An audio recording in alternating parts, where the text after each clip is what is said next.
Hi, my name is Angela Ortiz, and today I'm gonna try to pitch this film to you, and it's called Imp in the Bottle. And the story is basically a young man walks into this like old antique store, and he's looking through because he's just bored and he's down on his luck. And he walks into this old antique store and he's looking around, and this older gentleman comes up to him and entices him to buy this artifact and convinces him that it will give him every wish and everything he's ever desired. And at this point in his life, he really desperately needs something good, because probably at that point in the film, like, he's already lost a job, he doesn't have a girlfriend, he doesn't really have any money, so he really desperately needs good things to come his way. But with the tagline, "Be careful what you wish for," our character soon finds out that this artifact is not all it's cracked up to be. And, it's a demonic artifact, or, not in very good nature. And he has to save his soul. In order to do that, he has to sell this same artifact at a lesser price. And with the world that we're living in today and the economy and people not really trusting one another, it's very difficult for him to do that. And he's also fighting with his humanity, and he doesn't want to do it, but he knows he has to. And yeah, I would say like some inspiration for this film would be like The Ring, with the 7 days, and like this, like, keep it into like a time frame to really drive up the anxiety and the suspense and the edginess that like he has to feel in order to save his soul, or something bad is going to happen.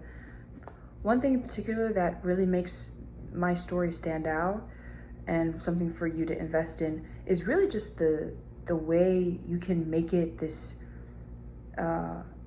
multi-layered story. You can obviously go for the "be careful what you wish for" thing, but it's deeper than that. It could be like, be grateful for the low moments that come your way, because that's just life. You're gonna have bad moments in life, but it's a testament to your character and your will to persevere and not shortchange these moments. So I think it can be a reminder to people, especially that if they're going through a lot of things, that they don't settle for a facade. So the perfect director, I would say, for this film would be the Daniels. They directed the amazing Everything Everywhere All at Once, with that budget being roughly $14 million. So I think they're perfect. Their cinematography and their understanding and knowledge of not only the plot, the characters, and everything behind the camera to make it all this beautiful movie, they are perfect. I will be the producer, and just a little bit about me is that I haven't been working on films that much, but I've always been passionate about films ever since I was a little kid. I've always watched movies with my family, with my friends, and I've always found a safe haven with films and the stories that they tell and how they moved me. And I've always wanted to make movies to do the same for other people. And because of the movies I grew up watching, it caused me to want to pursue this career and want to do the same things that I saw. So I would just hope that later down the line, whether it's this film or something else, that it causes somebody else to resonate, for it to resonate with them, and for it to cause them to pursue their passion in life. And it doesn't honestly have to be film or the filmmaking industry, but just something that they yearn for, something that they're passionate about. That's all I genuinely want. An actor that I would choose for this role would be Nicholas Galitzine. He's really up and coming, and he's been in a movie called Bottoms, which was produced by A24. He's going to be in a new movie with Anne Hathaway, and he was in a Amazon Prime book adaptation called Red, White, and Royal Blue. And all of those different characters are multifaceted, and he played each of them singular, and he's also going to be in a Stars show with Julianne Moore. So he's very up and coming, and he's a very talented actor, and I think he would be perfect for this role. I think he would bring this, performance to it, and he can really understand the significance of the character and what this character has to go throughout the story. And I think he just was perfect with his facial expressions and his body language. I think he's just perfect. So like I stated earlier, a film genre to compare it to would be like The Ring. Even though the budget for that film was $48 million, they still were able to do so much, and they got way more in box office success than what their budget was. But the genre is really the focus that I want you to look at. Speaking about the Daniels being the directors that I am hoping will be on this project, they understand the gravity of having a smaller budget, and they can work well with the budget at hand. So yeah, please don't be fooled by the budget.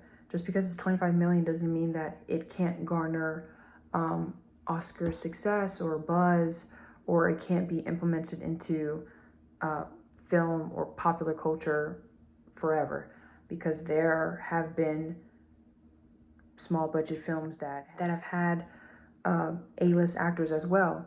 A movie that had Oscar-worthy buzz who had a A-list actor was The Help. The Help was $25 million, and it had Viola Davis, Octavia Spencer, Jessica Chastain, Bryce Dallas Howard, and a bunch of other very great actors. And it told a very beautiful story, and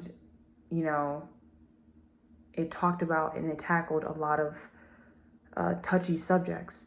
Another film that was on the low end of the budget was Silver Linings Playbook. It was $21 million, and it had Bradley Cooper and Jennifer Lawrence. And I think this is the film that gave her one of her Oscars. So it is possible to still garner that type of success. And then there's also, popular movies that will live forever in movie history that have also had a low budget, like Taken.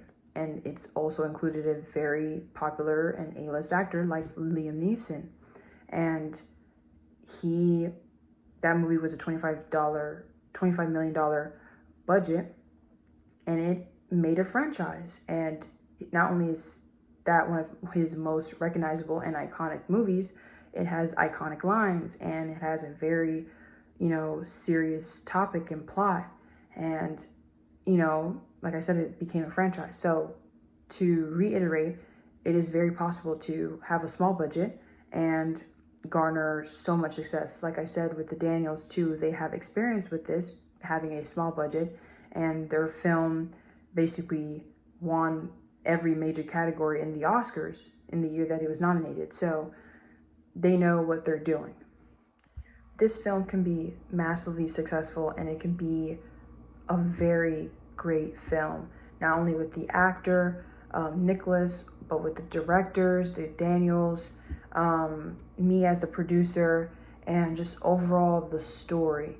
And I think a lot of people will appreciate the plot, and hopefully it will resonate with a lot of people to be grateful and to understand that even though there might be tough times, that it's all about how you look at things and how you're willing to persevere and accept the bad times, because without bad times you won't understand and be grateful for the good times.